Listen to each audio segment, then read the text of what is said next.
Septième cours sur l'histoire de la Bible. Septième cours sur l'histoire de la Bible. Je vous rappelle que notre objectif, c'est de savoir pourquoi et est-ce que réellement la Bible que nous avons dans les mains, c'est la vraie parole de Dieu et c'est vraiment cette parole que Dieu a voulu nous transmettre.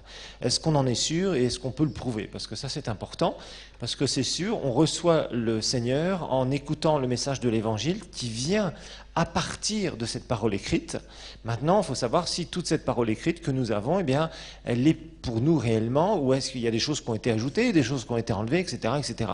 Donc, comment, en fait, à partir de celui ou de ceux qui ont écrit avec leurs mains sur un parchemin, comment ça nous est parvenu à nous, nous qui avons ce texte-là, et il faut qu'on se pose ces questions-là, et c'est tout à fait légitime de se poser ce genre de questions, parce que tôt ou tard, même dans votre foi, on vous dira, quand vous vous défendez de votre espérance, on vous dira, mais est-ce que tu n'es même pas sûr que la Bible que tu as là dans les mains, c'est vraiment la vraie Bible? Et puis tu seras là en disant, oui c'est vrai, j'y ai jamais pensé. Maintenant tu auras pensé, tu sauras certaines choses à propos de la parole de Dieu pour défendre ta foi. Et c'est important parce que ça fait partie, je dirais, d'une connaissance globale, générale, que tout étudiant et tout chrétien d'ailleurs devrait avoir dans sa vie d'une manière générale, tôt ou tard, d'avoir étudié ce sujet, même si on n'a pas besoin d'apprendre toutes les dates, d'apprendre tous les noms. Et au niveau, je dirais, du test, l'objectif n'est pas de faire un test piège avec tout un tas de renseignements à la date précise, etc., etc. Mais finalement, il faut savoir situer qui et quand il a vécu et qu'est-ce qu'il a fait. Voilà, en gros, l'objet du test en général, quand on fait des tests sur l'histoire, que ce soit histoire de la Bible ou histoire de l'Église ou d'autres histoires. Alors, nous avons regardé que la Bible, finalement, elle a beaucoup d'écrivains, mais elle a un seul auteur. Nous savons qu'il y a une quarantaine d'écrivains. On a vu qu'elle a été écrite sur environ 1500 ans. Je ne vais pas revenir là-dessus. Ensuite, on a vu que la plupart des gens qui ont écrit la Bible, ils ont reçu des révélations.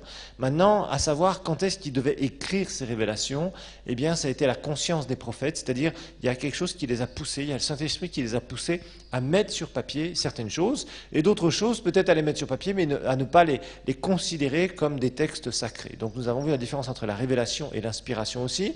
Nous avons fait toute une étude rapide, en tout cas on n'a pas trop rappelé pour les livres de l'Ancien Testament, sachant que nous savons que c'est Moïse qui a écrit le premier livre de l'Ancien Testament, la Genèse, et là encore, il ne pouvait pas savoir comment Dieu avait créé les cieux et la terre, il ne pouvait pas savoir comment Adam et Ève avaient été créés, il ne pouvait pas savoir tous les événements aussi précisément, si ce n'est par révélation divine, bien évidemment. Ensuite, on a vu les chroniques des écrits, la chronique des écrits du Nouveau Testament. On a vu que le premier épître, c'est l'épître de Jacques, environ entre 45 et 50, et que l'Apocalypse, en 95, a clôturé les Écritures. Donc on voit que sur une période d'environ 45, voire 50 ans, le Nouveau Testament va être écrit, alors que l'Ancien Testament a quand même été écrit sur une bien plus large période, nous le savons. Alors, nous avons cherché des preuves de l'inspiration de la parole de Dieu. On a vu qu'il y avait tout un tas de témoignages, tout un tas de choses qui faisaient qu'on pouvait reconnaître la parole de Dieu comme étant un livre complètement à part. Il n'y a pas d'autre livre qui équivalent à la parole de Dieu. On ne peut pas trouver quelque chose dans ce monde qui est pareil, qui a été écrit par autant de personnes différentes, qui ont vécu avec des cultures différentes, qui ont vécu sur des siècles différents, qui présentent le même Dieu, etc., etc. Ça, c'est impossible à trouver. Alors, nous avons regardé la leçon numéro 2, qui était la canonicité des Écritures. Je vous rappelle que le canon des Écritures, c'est quoi? C'est l'ensemble des écrits inspirés, inspirés par Dieu, reconnus d'inspiration divine. C'est Dieu qui a déterminé le canon des Écritures, et il a été bien sûr reconnu par l'Église. Alors, on sait que, par exemple, Paul, lui, il va dire, quand c'est vraiment, il dit, moi c'est le Seigneur qui me dit ça, ou il dira, voilà ce que j'ai reçu du Seigneur, je vous l'ai transmis, 1 Corinthiens 11 par exemple, et puis par exemple dans le même épître, il va dire à propos du mariage des vierges, c'est pas le Seigneur, mais c'est moi qui dis, etc., etc. Vous voyez, donc il était capable de reconnaître et de faire la différence. Alors nous avons remarqué que pour que le canon de l'Ancien Testament, c'était facile. Pour reconnaître ces livres d'inspiration divine au niveau de l'Ancien Testament, on sait que les Écritures circulaient, que Jésus a cité les Écritures de l'Ancien Testament. Donc c'est clair que ça c'est très facile à reconnaître. On savait qu'au temps de Jésus, il y avait tout l'Ancien Testament qui était réuni, qui circulait, qui était copié, recopié, avec une rigueur extraordinaire de la part des scribes qui faisaient attention. Chaque lettre hébreu avait un poids, la première lettre 1, la deuxième 2, la troisième 3, etc., etc. etc. L'hébreu était constitué uniquement de consonnes, nous le savons, il n'y avait pas de voyelles à l'époque, et puis pour constituer un mot, bien on additionnait tout cela, et puis ça faisait le poids d'un mot, l'équivalent avec un nombre, et donc on était capable de vérifier, on faisait pareil pour les lignes, on faisait pareil je crois même pour les pages, etc. etc. Donc ça représentait énormément de travail, en tout cas pour tous les rouleaux, ça représentait énormément de travail, mais il y avait je dirais, une précision dans la copie qui était absolument extraordinaire à propos de ces scribes. Alors par contre, le Nouveau Testament, nous savons que c'était beaucoup plus compliqué. Nous avons remarqué que le plus vieil ancien recueil d'écrits, c'est-à-dire là où on a écrit qu'on avait réuni un certain nombre de livres, ça date de 100 après Jésus, donc juste après que Jean ait écrit l'Apocalypse, par un certain Marcion, en 150. Ensuite, on a vu le canon de Muratori, on en a parlé un petit peu, je vous ai dit quelques mots, vous en avez quelques descriptions dans votre support de cours, vers l'an 200 et quelques. Et puis après, petit à petit, on voit qu'il y a ce canon qui est reconnu par l'Église d'une manière générale. Et puis ensuite, nous avions continué un peu plus après avec la transmission des manuscrits. Alors là, on a vu qu'il y avait des maillons, et ça c'était important, c'est ce qu'on est en train d'étudier encore. On voit que, il y a les anciennes copies, les manuscrits, on ne les a plus. C'est-à-dire ce qui a été écrit par la main des auteurs, nous savons que ça n'existe plus. Par contre, il nous reste un certain nombre d'anciennes copies. Et ça, c'est important. Et puis, il y a tous ces maillons. Donc, les manuscrits eux-mêmes, c'est fini. On a des copies des originaux, oui, c'est vrai. On a la traduction des anciens manuscrits. On a la citation des écrivains eux-mêmes. Dans le Nouveau Testament, entre autres, il y a beaucoup de citations de l'Ancien Testament. Il y a les livres liturgiques et il y a les versions dites modernes. Alors, nous avons cherché un petit peu à voir ce qu'il y avait comme copie de manuscrits, des anciens manuscrits. D'abord, on a vu qu'il y avait deux types de supports sur lesquels on écrivait dans les temps anciens. Le premier étant le papyrus, mais le papyrus, nous avons vu qu'il ne reste pas grand-chose, si ce n'est certains trucs qui restent, qui datent, mais le papyrus est quelque chose qui se désagrège très facilement. Par contre, le parchemin, cette espèce de peau d'animaux qui est tannée d'une certaine façon, qui est travaillée d'une certaine façon, eh bien le parchemin, lui, dure très très longtemps. Et c'est pour ça qu'on retrouve de très très vieilles copies. Et je vous rappelle que d'abord, au départ, c'était sous forme de rouleau. On mettait l'écriture sous forme de rouleau avec deux espèces de bâtons qu'on ouvrait comme ça, et on déroulait. Et on avait le rouleau, par exemple, du prophète Ésaïe, même il y avait plusieurs rouleaux pour le prophète Ésaïe. En fait, le livre qui était assez gros, il y avait plusieurs rouleaux rien que pour un livre de la Bible que nous avons nous-mêmes en quelques dizaines de pages, il faut le dire. C'est bien pratique dans les temps où nous sommes. Et ensuite, nous avons vu qu'il y a eu une autre forme. Au lieu de faire des rouleaux, petit à petit est apparu ce qu'on appelle le codex, c'est-à-dire qu'on a découpé ces parchemins en rectangles et puis on les a cousus, donc ça a fait une sorte de forme de livre en quelque sorte. Et les codex, eh bien, on sait que les codex, il nous en reste un certain nombre, nous l'avons vu. Il y a eu entre-temps des découvertes. Les trois codex, les Vaticanus, Sinaiticus et Alexandrinus, nous l'avons vu, je vous ai montré un petit peu à quoi ça ressemblait. Et puis les écritures vont se recouper un petit peu. Avec le temps, il y a les Masorètes, ces fameux rabbins juifs qui finalement recherchaient un peu leur héritage. À partir du IIe siècle après Jésus jusqu'au IXe siècle, eux ont copié les écritures, ont fait des recherches sur les textes hébreux, etc., etc. Parce que rappelez-vous que le judaïsme était complètement à l'écart. Le christianisme a pris de l'ampleur, et puis le judaïsme, c'est devenu quasiment inexistant. Et les juifs cherchaient une identité. Ils n'avaient plus de pays depuis l'an 70, je vous rappelle. Et puis petit à petit, ils ont commencé à vouloir se dire, non, nous avons des textes sacrés, nous avons un héritage, nous sommes le peuple de Dieu, donc on va survivre et on va réunir des écritures que nous avons, etc. Et c'est pour ça qu'on a ces textes de Masorète. Je vous rappelle qu'eux, ils vont rajouter des points voyelles pour la compréhension du texte, pour la lisibilité du texte, sachant que, je vous rappelle, il n'y avait que des consonnes dans les premiers manuscrits. Alors, découverte extraordinaire, les manuscrits de la mer Morte, pour l'Ancien Testament, ça c'était fabuleux. En 1947, ces bédouins arabes qui vont là, qui découvrent à Qumran, dans un coin très désertique, ils voient un espèce de trou sur une espèce de petite montagne là, et puis il y en a un qui s'introduit là-dedans, et il découvre des vieilles poteries dans lesquelles il y avait évidemment des textes de l'Ancien Testament, pas seulement, il y avait aussi tout un tas de doctrines ce qu'on a appelé une secte. Et puis, en fait, on va découvrir qu'il y a 10 grottes dans lesquelles il y a plein de textes. Et ça va recouper d'une façon extraordinaire les textes de l'Ancien Testament. Alors, la Bible dans sa totalité, je vous rappelle, c'était ces 3 fameux codex, Vaticanus, qu'on a vus. La façon dont c'était écrit, vous vous rappelez, c'est en oncial. L'oncial étant, en fait, ni plus ni moins, des mots qui sont collés, et tout est en lettres capitales, en grec. Et c'est des codex qui nous restent, qui sont soit au Vatican, soit en Angleterre. Les Anglais ont su s'approprier l'héritage du monde, sachez-le. Alors, tous ces codex ont chacune leur histoire, on ne va pas revenir là-dessus, mais ce sont des précieux instruments parce que finalement, ce sont des livres qui datent de quelques siècles après Jésus, 4e siècle entre autres, et 4e et 5e, et donc ça nous permet de recouper encore les textes par rapport aux textes que nous avons. Nous remontons très loin. Donc en fait, je vous rappelle que l'idée, c'est d'avoir des copies de copies de copies de copies de copies de copies, une copie qui est là, la copie de copie qui est de l'autre côté, de l'autre côté, un autre endroit qu'on trouve dans un certain siècle, l'autre encore qu'on va trouver dans un autre siècle, etc. Et puis finalement, quand on regroupe tout ça, on s'aperçoit qu'on a le même texte à peu de choses près. Donc ça nous rassure, parce que la question qui était, et surtout 19e et 20e siècle, la question c'était, est-ce que vraiment cette Bible qu'on a, bon, le message de l'Évangile se répand, mais est-ce que c'est vraiment la Bible? Est-ce qu'on en a des preuves tangibles, des preuves récentes, etc., etc. Et ça, c'était vraiment la grande question. Et finalement, avec toutes ces recherches qui ont été faites sur l'histoire de la Bible, on s'aperçoit qu'effectivement, les textes se recoupent, des textes qui viennent d'endroits différents, d'origines différentes, conservés par des gens différents, etc., etc. Et on voit comment Dieu a su préserver sa parole d'une façon extraordinaire. Donc ça, c'est super, parce qu'il y a très très peu de différences dans les textes qui se recoupent entre ces 3 codex qui viennent d'origines différentes, qui ont été retrouvés à des époques différentes, entre le texte des Masorètes, entre tout ce qui circulait dans les synagogues au temps de Jésus, entre toutes les découvertes, les citations de droite et de gauche, etc. On retrouve de plus en plus de choses. Alors la traduction des manuscrits, la Vulgate, on sait que c'est fait par Jérôme, commandé par le pape Damas.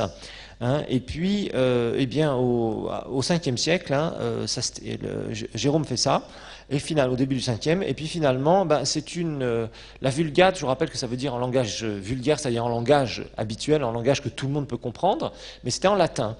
Et cette traduction, datant du 5e siècle, a été très utilisée et a été la Bible officielle pour les catholiques pendant des siècles et des siècles et des siècles.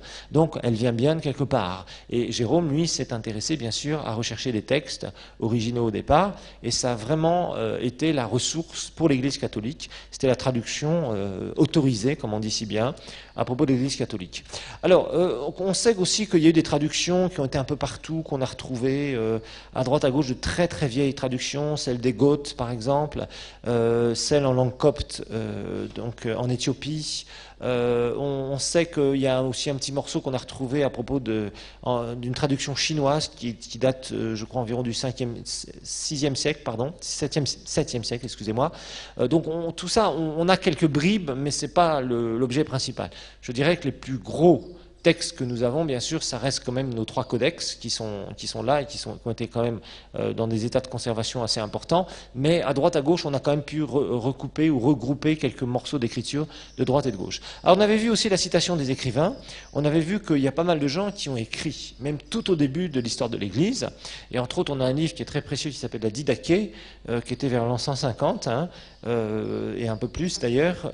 C'est un écrit qu'on a, Didaché ça veut dire enseignement en grec, et en fait c'est tout un livre où on explique comment en fait l'Église primitive, l'Église de cette époque-là, du IIe siècle, fonctionnait. Voilà, donc c'est très utile. Et il y a des citations, et puis il y a toutes sortes de personnages qui ont marqué l'histoire de l'Église, que nous avons d'ailleurs étudié tout en partie.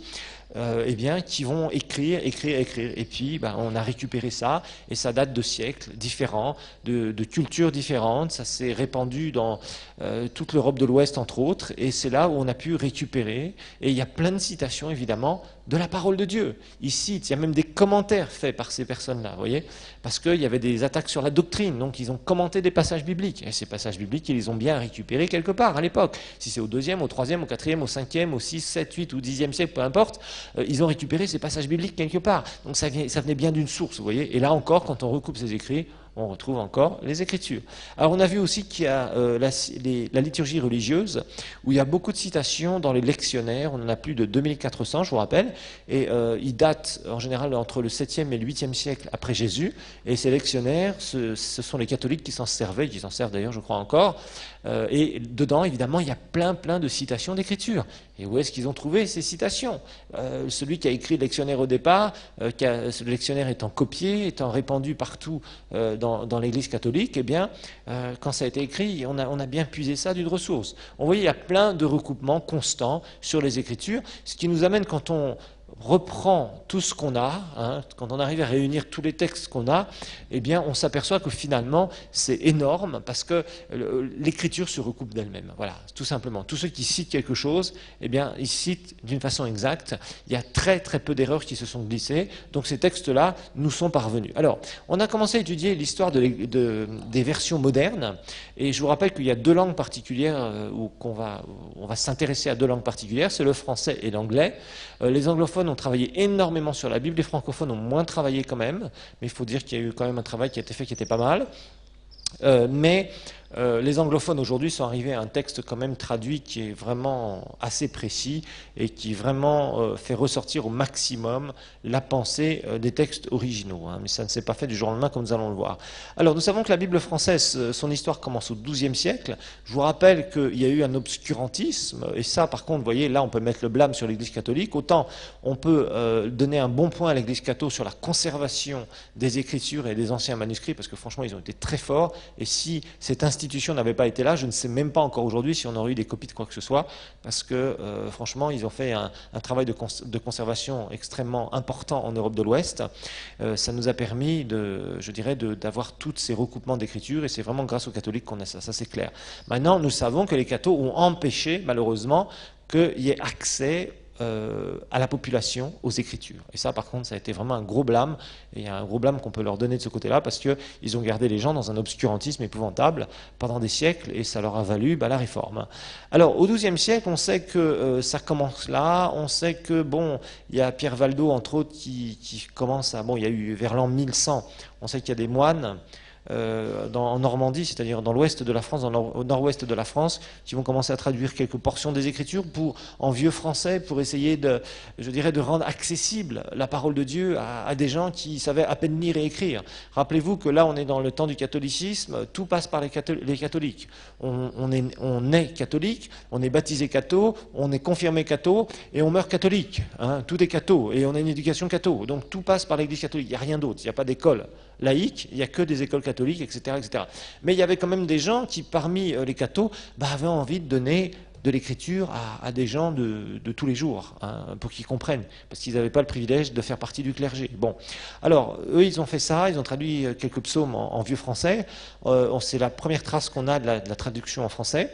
Vers le XIIe siècle, on sait que Pierre Valdo, on en avait parlé, ce riche commerçant de Lyon, qui était fâché contre l'Église catho, a commencé à faire traduire le Nouveau Testament, et puis tout ça c'était à la main, et puis ils ont fait des copies à la main, et puis ils ont commencé à distribuer ça. On sait qu'ils ont été terriblement persécutés, je vous le rappelle, dans l'histoire de l'Église, ils en ont payé de leur vie, ces suiveurs ont vraiment eu beaucoup de difficultés. Alors, on sait qu'entre 1226 et 1250, il y a la traduction de Jean Le Bon de l'Université de Paris, et c'est là où on voit que, bon, ça c'est l'université catholique, je vous rappelle, ils vont commencer à s'attaquer à la traduction. On essaye de voir ce qu'on peut faire, et puis on sait que c'est la toute première fois où la Bible a commencé à être divisée en quoi? En chapitres. En chapitres. C'était la première fois qu'on divisait la parole de Dieu en chapitres. Ça, c'était tout nouveau. Ça a été très innovateur parce qu'au début, on lisait des livres complets. Et il fallait s'y repérer dans les livres avec toutes les, comment dire, les pages, enfin les rouleaux entre autres que ça comportait, ou toutes les pages que ça comportait dans les codex. C'était vraiment extrêmement difficile. Alors, on sait qu'il y a eu donc l'imprimerie qui vient. L'imprimerie va évidemment permettre une diffusion de la parole de Dieu sans précédent, bien évidemment, dans l'histoire de l'humanité, mais c'est que seulement au XVe siècle. Alors bon, il y a des essais de traduction traductions, il y a des Nouveaux Testaments qui sont traduits petit à petit, 15e siècle, 14e, 15e, etc. etc. Et puis, on se pose aussi des questions. Alors, la question qui est, c'est qu'au départ, on a cherché à faire des traductions à partir de la Vulgate. Et rappelez-vous que la Vulgate, c'était une traduction, la traduction de Jérôme, 5e siècle, qui traduit à partir des textes hébreux et grecs, mais souvent, les premières traductions qu'on va avoir dans les langues les plus communes, ce sont des traductions à partir de la Vulgate, parce que la Vulgate, c'était la seule Bible qui était répandue, le seul texte auquel on pouvait avoir un certain accès, en tout cas, pas trop difficilement, dirions-nous, mais c'était en latin. Donc à chaque fois qu'il y avait une traduction au départ, c'était une traduction d'une traduction. Et je vous rappelle que ça, par contre, c'est mauvais parce qu'on perd énormément sur le sens. Hein, parce que quand vous traduisez d'une langue vers une autre, déjà, vous perdez le relief. Mais alors quand vous traduisez encore à partir d'une traduction, là, vous avez des erreurs, vous introduisez beaucoup d'erreurs. Vous voyez ? Donc au début, c'était ce qui se passait. Donc il y a eu un certain Erasme, je vous rappelle, qui va aller en Hollande, et qui, lui, eh bien, va vraiment faire des recherches à propos, justement, des textes, entre autres du texte grec, et qu'on va appeler le textus receptus, hein, le texte reçu. Et c'est à partir de là où on va commencer à pouvoir avoir un texte sur lequel on peut s'appuyer pour traduire correctement. Donc, à partir d'un texte grec au moins. Donc ça, c'était déjà une grosse étape. Alors, on a vu la traduction de Jacques Lefebvre d'Étaples, hein, qui s'est fait, elle s'est faite donc au XVIe siècle. Et puis, on a vu la Bible d'Olivetan. Alors ça a été vraiment quelque chose d'important. La Bible d'Olivetan, ça a été la Bible un peu particulière. Hein. On sait que c'était le cousin de Jean Calvin, on sait qu'il est mort dans des conditions assez mystérieuses. On sait qu'il maîtrisait bien l'hébreu, mais mal le grec aussi. Et il va faire une traduction.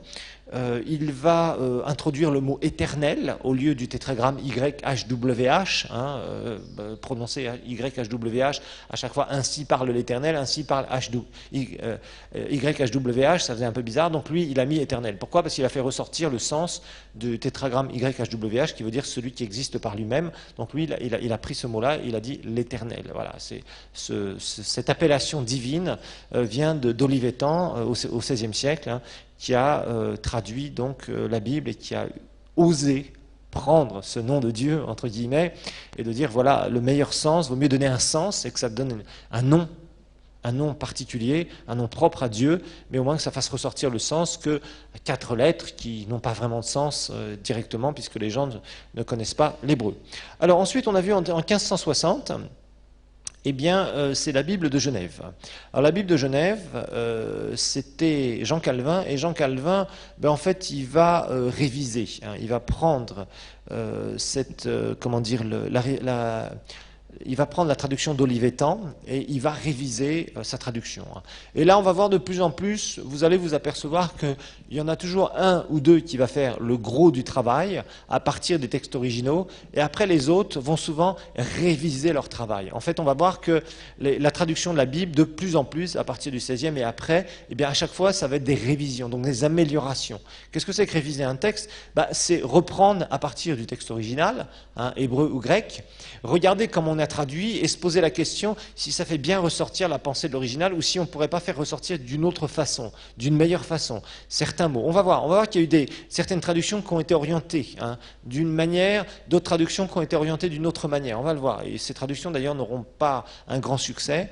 On verra qu'en français, celle qui a eu le plus grand succès, bien sûr, c'est la traduction Louis II, et on verra pourquoi d'ailleurs. Hein. Mais on verra qu'il y a eu beaucoup de tentatives pour essayer de sortir une Bible qui était assez proche de l'original, mais parfois cette Bible parlait moins au peuple, des fois elle parlait plus au peuple parce qu'elle était traduite d'une façon ou d'une autre, voilà, tout simplement. Donc on voit que finalement, Jean Calvin donc, fait sa révision d'Olivetan.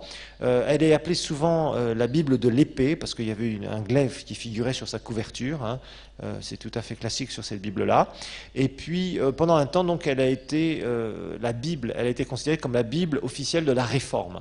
Alors, rappelez-vous, la Réforme va pousser La réforme, c'est aussi, il y avait du bon, je vous rappelle, et il y avait du moins bon dans la réforme. Le bon, c'était de redécouvrir le message du salut. Le moins bon, c'était cette opposition en disant finalement, on va faire la peau aux catholiques, entre guillemets, parce qu'il y avait de ça aussi, il faut être clair. Les cathos avaient le pouvoir suprême, et les protestants disaient maintenant, ça suffit, on va vous retirer ce pouvoir parce qu'on en a marre, vous nous avez menti, vous nous avez raconté tout un tas de trucs, donc ça suffit, maintenant on reprend le dessus. Et c'est exactement ce qu'ils ont fait, les protestants, et par contre, là, des fois, ça a été un peu trop excessif, ça n'a pas du tout été bon, et ça a créé pas mal de problèmes. Alors maintenant, 1588, notez 1588, 1588, donc il va y avoir une révision, alors voilà, on commence, révision de la Bible de Genève. Révision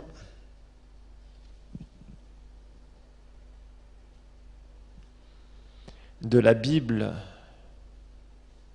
de Genève. Alors la Bible de Genève, je vous rappelle, c'était la Bible de Calvin. Calvin qui avait repris la traduction d'Olivetan et l'avait révisée, je vous le rappelle. Ok, juste la Bible qu'on vient de voir un peu plus haut. Donc 1588, donc 28 ans plus tard, 28 ans après la Bible de Genève, hop, il y a un certain Théodore de Bèze. Bèze, ça s'écrit B-E-Z-E. Théodore de Bèze.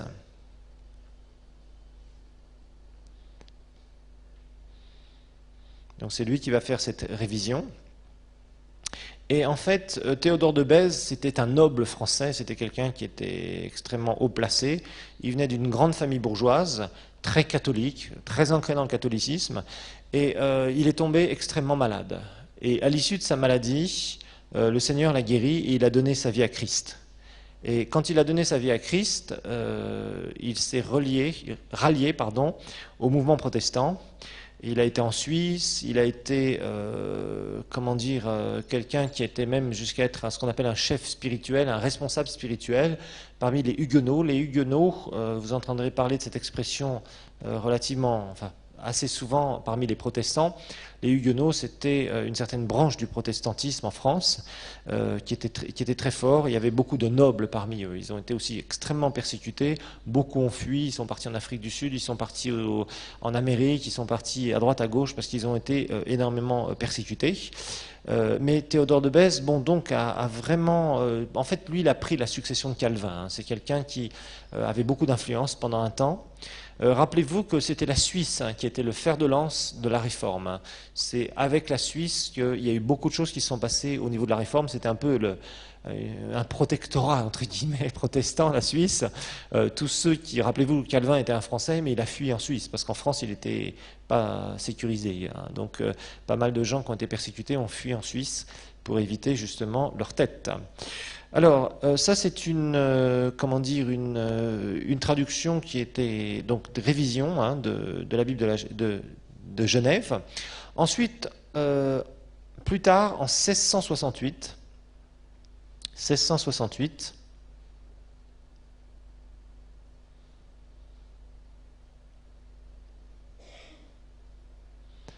il y a une traduction du Nouveau Testament, traduction, par un certain De Sacy. De, c'est écrit comme la particule, D-E, et plus loin, Sacy, S-A-C-Y.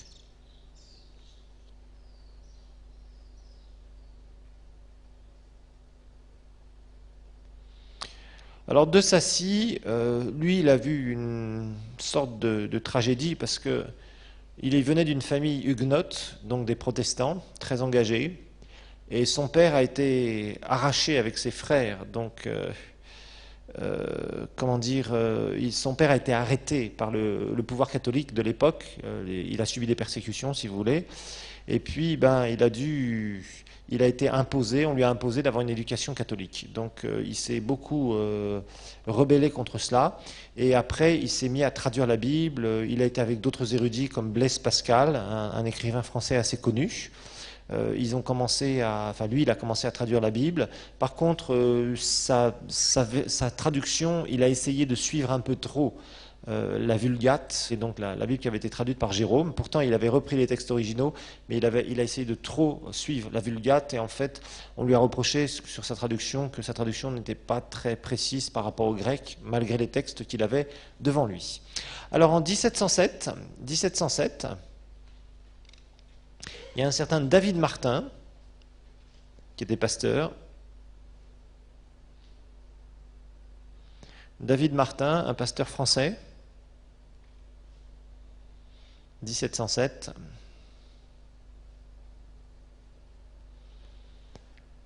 Et ce pasteur français, donc, vous savez qu'il y avait eu l'édit de Nantes, qui permettait aux protestants de pouvoir librement exercer leur foi. Et cet édit de Nantes a été révoqué plus tard. Et évidemment, la persécution a recommencé. Et David Martin s'est retrouvé à fuir. Il a fui la France. Il a été en Belgique. Et c'est là où on lui a demandé, un synode des églises wallonnes, donc francophones, lui ont demandé, ce synode a demandé, donc ce regroupement de pasteurs lui ont demandé de pouvoir traduire donc la Bible. Alors, il a commencé à traduire toute cette Bible. Il a fait pas mal de choses. Il a été, c'est une Bible qui est fait vraiment, qui est assez intéressante au niveau justement de sa traduction, parce qu'il a fait un bon travail, vous voyez, un bon travail de traduction.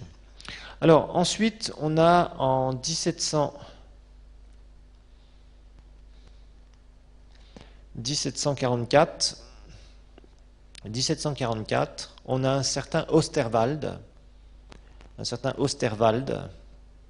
qui était un Suisse.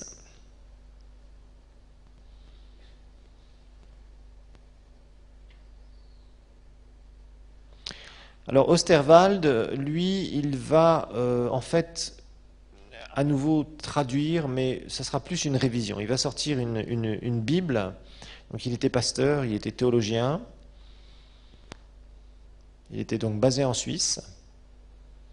Et finalement, il va reprendre la Bible d'Olivetan, et il va reprendre la Bible de David Martin, et il va s'en inspirer pour sa traduction. C'est-à-dire il va faire une traduction en regardant ce que les autres ont fait. Et sachez que les traducteurs en général ne repartent pas à zéro. Souvent, ils prennent le travail de quelqu'un, comme je vous le disais précédemment, et puis ils refont un travail à partir de ce que les autres ont fait. Et là, de plus en plus, ça devient commun. Au début, c'est sûr que les premiers qui ont initié les traductions, ils étaient obligés de partir de rien du tout. C'était à eux de tout faire, de A jusqu'à Z.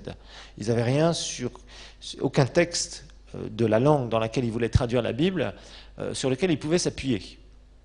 Donc c'était quand même extrêmement difficile. Et puis finalement, quand une traduction a été faite, quelqu'un révise sa traduction, puis après quelqu'un d'autre révise encore la traduction qui avait été révisée, et puis après il y en a un autre qui retraduit à partir des textes originaux, et puis il y en a un qui se dit finalement je vais regarder ce qu'ils ont fait tous ces deux-là, puisque c'était des érudits aussi, donc je vais prendre ces deux textes et je vais essayer de voir ce que je peux en tirer de mieux par rapport aux textes originaux. Vous voyez, donc il y a tout un travail qui est fait, ce qui permettra de plus en plus d'avoir un texte qui s'affine, c'est-à-dire d'éviter les erreurs, parce qu'il y a toujours des erreurs dans une traduction. Surtout, imaginez-vous, traduire un livre comme la Bible.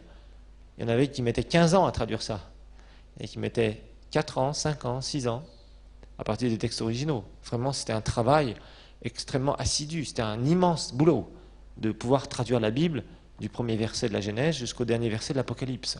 Ça représente énormément d'heures de travail, ça représente une concentration gigantesque, ça représente vraiment de comprendre, de dire est-ce que je peux traduire ça, etc., etc. Donc quand on a des textes sur lesquels on peut s'appuyer, c'est quand même extrêmement pratique. Alors, ensuite, il y a eu différentes traductions. On va regarder, par exemple, la Bible de Lausanne. Ça va être assez intéressant aussi. La Bible de Lausanne.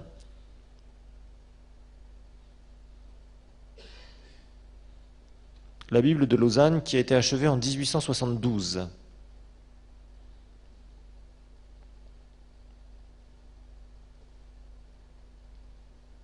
La Bible de Lausanne achevée en 1872. Alors c'était un groupe de protestants, c'était un groupe de gens. Alors là on commence à plus voir un seul personnage se mettre à traduire, mais là on va avoir des traductions où il y a des groupes de pasteurs, d'érudits, de théologiens qui se mettent ensemble et qui font un travail commun. Sur chaque verset, chacun donne son avis en disant non on pourrait faire ça ou ça ou ça, etc. etc. Vous voyez ? Et donc évidemment, il y a quelqu'un qui dirige le groupe de travail. Alors ici, en fait, on essaye, dans cette traduction de la Bible de Lausanne, on essaye que chaque mot grec soit rendu par le même mot français. C'est-à-dire, on essaye d'éviter, si on a un mot grec, de mettre plusieurs sens. Comme ça, on sait que si on tombe sur ce mot français, on se dit « Ah, ça vient de tel mot grec ». On sait que c'est toujours le même mot grec. Alors, on va voir là aussi les carences de ce genre de choses. Parce que bon, il y a certains passages qui, au bout d'un moment, ça devient un peu incompréhensible, vous savez, parce que parfois un mot peut être utilisé dans un sens, et parfois il peut être utilisé dans un autre sens. Pourtant, ça vient du même mot. Et parfois, on se retrouve un petit peu. On avait l'exemple, vous vous rappelez, du mot pneuma, quand on a fait l'homme en 3 dimensions, vent et esprit. Dans Jean chapitre 3, le vent souffle, tu ne sais ni d'où il vient ni où il va, mais il en est ainsi de l'esprit. Pourtant, c'est 2 fois le même mot pneuma. Donc c'est pour ça que dans ce genre de traduction, vous trouvez par exemple esprit, esprit. L'esprit souffle où il veut. Bon, c'est pas ce que Jésus a voulu dire. Jésus a voulu dire ici le vent. Il prenait une image pour nous expliquer, une image naturelle pour nous expliquer une réalité spirituelle. Vous voyez? Et là, c'est la carence de ce genre de technique. Je prends un mot, par exemple, le mot pneuma, et à chaque fois, je le rends esprit, esprit, esprit, esprit partout. Et parfois, c'est utilisé dans le sens du vent, on le sait. Bon, et vous voyez, donc parfois on se retrouve avec des traductions qui au bout d'un moment, ne veulent plus dire grand-chose, forcément. Alors, par exemple, le mot évangile, vous ne trouverez pas dans cette traduction de Lausanne, vous trouverez la bonne nouvelle. Voilà, le mot évangile, vous ne le trouvez plus. Vous trouvez la bonne nouvelle, par exemple. C'est un exemple qu'on peut trouver. Vous ne trouvez pas le mot église, non plus. Vous trouvez le mot assemblée. Assemblée, l'ecclésia. C'est toujours traduit par, le mot ecclésia sera toujours traduit par assemblée, assemblée, assemblée, assemblée. Vous voyez, bon. Ça peut être parfois un peu significatif. Vous ne trouverez pas le mot apôtre, vous trouverez le mot envoyé. Vous voyez, donc, on prend la signification et on en fait un mot. Ou un titre. Et c'est dommage. Parce que le mot apôtre, quand je parle du mot apôtre, vous voyez par exemple, la différence entre l'anglais et le français, par exemple, ça c'est tout à fait typique, l'anglais est très imagé, pictural. C'est-à-dire, en anglais, par exemple, quand vous avez un mot, ça englobe tout un contexte, ça englobe tout un sens. En français, c'est déjà beaucoup, c'est pas fort du tout ça. Mais en anglais, c'est très fort. Alors, quand en français, vous prenez juste un sens, vous êtes en train d'étriquer, vous êtes en train de resserrer vraiment le sens d'un texte original. Et ça, c'est dommage. Par exemple, appeler quelqu'un un envoyé, c'est pas très parlant. Appeler quelqu'un un apôtre, tout de suite, l'apôtre, oui, c'est les ministères. Ça veut dire qu'il y a une onction. Ça veut dire que, etc. Vous voyez, il y a toute une sorte de chose, toute une façon de penser qu'on voit par rapport à ce mot. Par exemple, un envoyé, moi, ça ne me parle pas. Si on dit l'envoyé Paul, bon, ça fait un peu bizarre. Bon, par contre, si on parle de l'apôtre Paul, ou les apôtres, ou plutôt que de dire les envoyés, les apôtres, ça va me parler. Les envoyés, ça ne me parle pas, personnellement. Vous voyez, donc ça, c'est des sens comme ça, parfois, qu'on retrouve dans ce genre de traduction. Bon, et parfois, ça peut être un peu gênant. Par contre, cette traduction, elle va aider, beaucoup influencer Louis II, comme nous allons le voir. C'est vrai qu'on peut lui reprocher cet aspect-là, mais par contre, c'était un bon travail, bien évidemment, de traduction. Alors, entre 1862 et 1885, il y a une Bible qui va apparaître, et là ça commence à vous parler beaucoup plus, c'est la Bible Darby.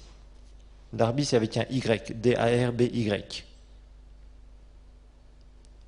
Darby, c'était un linguiste terrible. Il maîtrisait 6 langues, et il a traduit la Bible en 3 langues. Imaginez-vous. Il faut le faire. Et reconnu partout. Donc il maîtrisait 6 langues, entre autres l'hébreu, le grec, l'anglais, le français, l'allemand et l'italien. Vous imaginez. Et il a traduit la Bible en 3 langues, anglais, français et allemand. Alors, sa traduction à Darby, c'est une traduction très très littérale. C'est-à-dire que à chaque mot de la langue originale, il associe un mot. Alors ça, le texte est très rude à lire parfois. Et parfois, il inverse. Tout dépend comment c'est fait. Et il inverse, par exemple, des phrases. Donc son texte, c'est très sec, très littéral. Traduction très, très littérale. Darby a voulu être hyper rigoureux sur l'aspect littéral de la traduction. Il est là, il est vraiment en train de dire, voilà, ce mot-là, ça doit être ça. S'il y a 3 mots, je dois avoir 3 mots. Sauf si c'est peut-être des prépositions ou des trucs comme ça, ça il enlevait parfois. ce qui n'était vraiment pas traduisible. Mais c'est très très rigoureux dans ce qu'il fait. Surtout dans le texte grec. Là, ça a été terrible. C'est vraiment un mot, un mot, un mot, un mot dans la langue originale, un mot dans le français, un mot, un mot, un mot à chaque fois, suivant qu'il traduisait en français, en anglais ou en allemand. Alors c'est franchement parfois un peu difficile à lire comme genre de traduction. Vous lisez, mais vous avez l'impression de vous trouver dans un monde différent, à la limite dans une culture différente. Vous êtes là, c'est très sec. Vous lisez le texte, c'est quelque chose qui est difficile. Parfois, c'est très très littéral et parfois ça pose un certain nombre de problèmes. Alors en 1880, là, nous allons, tout de suite ça va sonner à nos oreilles, nous allons voir le Nouveau Testament de Louis II.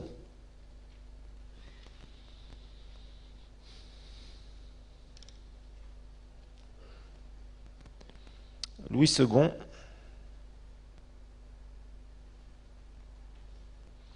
donc en 1880, donc Nouveau Testament au départ, et puis après ça va être la Bible bien sûr entière de Louis II.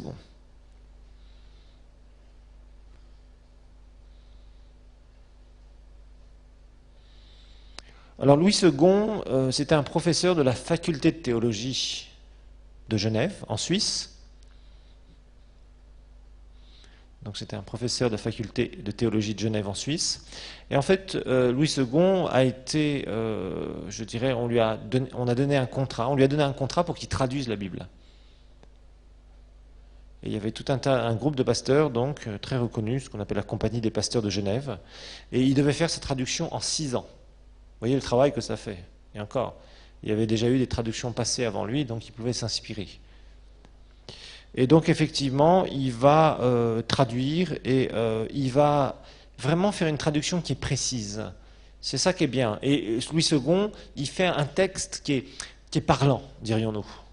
C'est pas un truc ultra littéraire où vous avez l'impression d'aborder un livre incompréhensible ou un livre où il faudrait que vous soyez un érudit pour le comprendre, hein, comme certaines traductions qu'il y a parfois de la Bible, où c'est vraiment compliqué, il y a des mots très, je dirais, très théologiques ou qui ne nous parlent pas. Second a essayé de faire une traduction qui était très abordable pour le lecteur. Et ça, c'était vraiment nouveau. Parce que rappelez-vous, ces gens-là qui traduisaient, c'était des gens super éduqués pour l'époque. La grande moyenne des gens, bon, ils savaient à peu près lire et écrire, mais ce n'étaient pas des gens très éduqués. Rappelez-vous que c'est surtout au XXe siècle où la connaissance dans le monde a énormément augmenté. Avant, dans tous les pays du monde, il y avait la classe privilégiée qui avait accès à l'éducation, et tout le monde, le reste, les gens savaient à peine lire et écrire ou étaient complètement illettrés.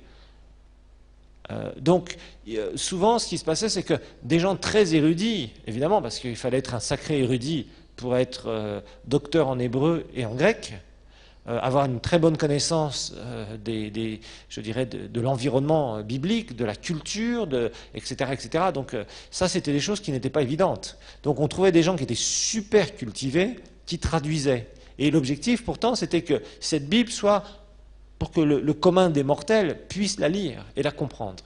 Et là, Louis II va faire un excellent travail. C'est vraiment le premier qui a fait une Bible ultra abordable, ultra claire. Le texte est bien, est souple. Il tombe pas dans le littéralisme comme Darby qui fait un texte qui est dur à lire, qui est vraiment sec, hein, entre guillemets, où c'est vraiment, faut s'accrocher pour bien lire et bien comprendre, même si c'est très littéral, donc ça permet de ne pas perdre le sens, c'est vrai, mais d'un autre côté, pour la lecture, c'est pas pratique. Et franchement, si vous avez une Bible Darby, vous la verrez, lisez-la, vous allez, bon, c'est quand même ardu à lire, c'est quand même pas quelque chose qui coule tout seul. Alors que là, Louis II va nous présenter un texte qui est vraiment très souple, qui est vraiment très bien, c'est clair, c'est bien fait, et finalement, eh bien, il va avoir un succès extraordinaire. Franchement, la Bible de Louis II, en fait, c'est la Bible qui a eu le plus de succès. Ils vont faire 300 000 copies entre 1880 et 1910. Vous imaginez, en 30 ans, 300 000 copies, et là, c'était vraiment nouveau. C'était vraiment nouveau. 300 000 copies en 30 ans, c'était absolument tout à fait nouveau que la Bible se répande autant. Et en fait, c'est la Bible qui est encore même utilisée le plus dans le monde francophone. Il n'y a jamais une Bible qui a été aussi utilisée que la Bible Louis II. Et c'est vraiment le texte qu'on recommande majoritairement. Maintenant, on va voir que bien sûr, il y a eu des révisions sur cette Louis II. Là encore, lui-même s'inspirera d'autres écrits, d'autres traductions, mais il va faire un texte qui est bien, qui est agréable à lire, donc grand succès. Beaucoup vont être mis sous presse et vendus, mais aussi, bien sûr, plus tard, eh bien, il va y avoir des révisions, petit à petit, parce que, il y a, comme partout, il y a des erreurs. Alors, en 1902,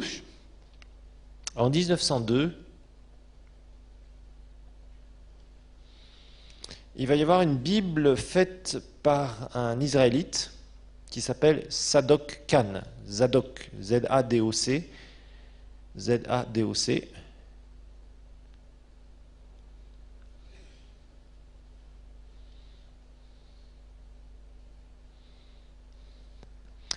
Khan, ça s'écrit K-A-H-N, pardon. K-A-H-N. Et c'est une Bible éditée en deux langues, hébreu-français. Hébreu-français.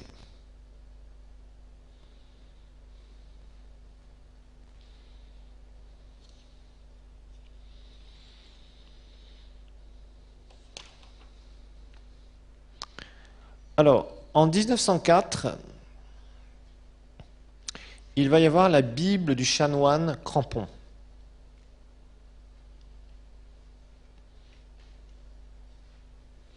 Le chanoine Crampon, en 1904,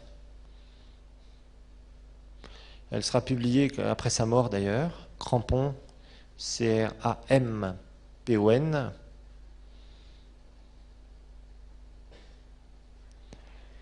Et en fait, Crampon, lui, il était vraiment affecté parce qu'il voyait, c'est dans les milieux catholiques, là, c'est vraiment une Bible catholique, à partir des cathos, qui va être faite.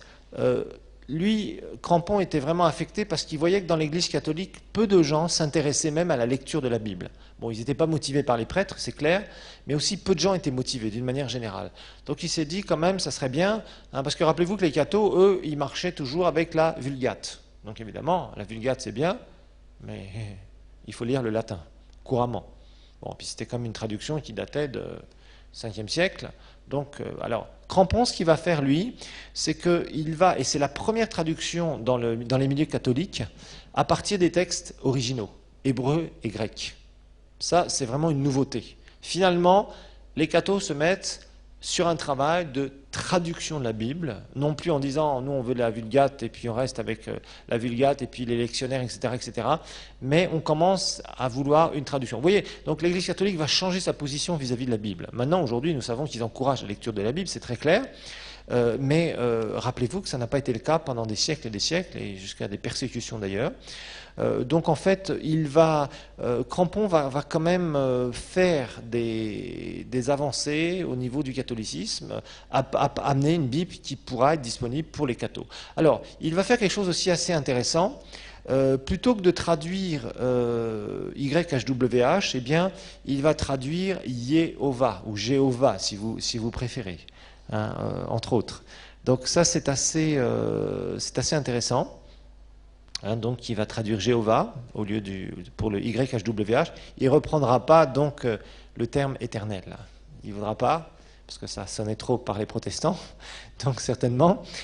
Donc, il va utiliser le terme Jéhovah au lieu de YHWH. Alors, 1910,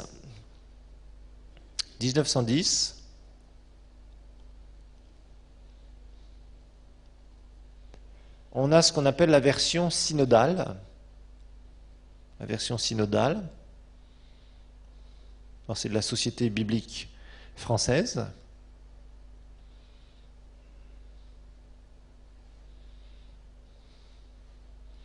Donc la synodale avec un Y, de la Société biblique française.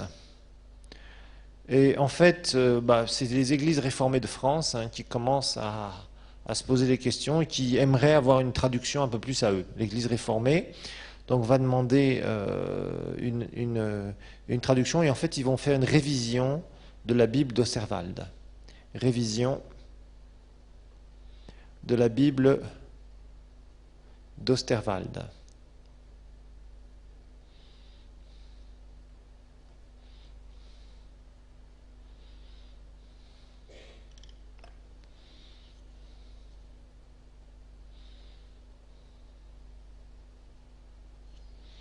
Alors je passe sur certaines Bibles qui pourraient être intéressantes, mais ce serait un peu trop long. Il y a la Bible du centenaire en 1918, qui a été publiée par la Société biblique protestante de Paris. Ensuite, il y a eu ce qu'on appelle la Sainte Bible, c'est la Ligue catholique de l'Évangile, qui a donc revoulu une traduction par le cardinal Liénard. Alors en 1952, par contre, ça c'est intéressant, en 1952, il y a une Bible qui va être faite par des moines, les moines de Maredsous, en Belgique, dans une abbaye de Belgique.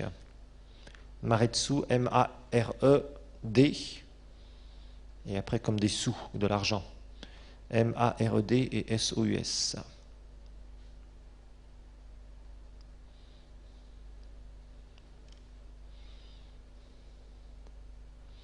Alors, ça, c'est une équipe de moines donc, qui se sont mis ensemble. Et c'était en Belgique, donc ils ont voulu recommencer, refaire des traductions, donner un texte qui est très accessible.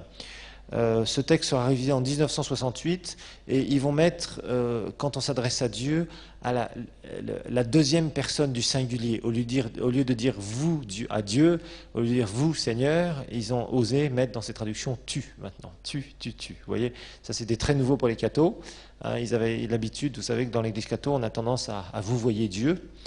Et là, c'était vraiment une traduction, une des premières traductions où vraiment on osait mettre la deuxième personne du singulier dans cette Bible. Voilà, on va s'en arrêter là pour ce cours. On va continuer donc à l'heure prochaine pour voir un petit peu les autres traductions de la Bible en français.